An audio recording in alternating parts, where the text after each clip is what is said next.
जिवंत जाळणाऱ्या महिलांचा आवाज दाबण्याकरिता ढोल ताशांचा आवाज. मित्र, हा कोणता सण किंवा कोणता उत्सव नव्हता. हा होता 19व्या शतकातील भारत, जिथं सगळ्यांसमोर महिलांना जिवंत जाळलं जात होतं. सत्ता होती काही धर्म ठेकेदाराच्या हातामध्ये. मित्र, यांचा नियम सरळ होता. शूद्रांसाठी उच्च नीच भेदभाव आणि त्यांचं शोषण.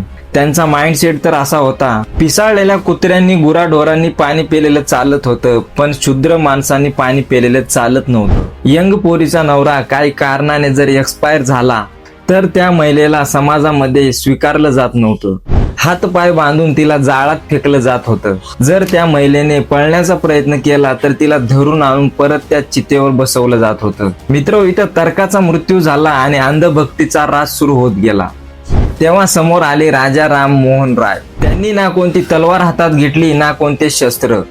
तर्कानुसार आवाज उठवला आणि धर्म ठेकेदारांना त्यांच्या शब्दात गप्प केलं आणि संपूर्ण देशाला सांगितलं, कोणत्याही धर्मात किंवा वेदामध्ये सती प्रथा हा उल्लेख नाही. त्यांच्या जिद्दीने 1829 मध्ये त्यांना झुकण्यास मजबूर केलं आणि 26 जानेवारी 1950 रोजी महान डॉक्टर बाबासाहेब आंबेडकरांनी भारत देशाला संविधान लागू केलं आणि मनुस्मृतीचे कायदे जाळले. काय वाटतं मित्र तुम्हाला? कमेंटमध्ये नक्की सांगा. भेटूया पुढच्या व्हिडिओत. धन्यवाद.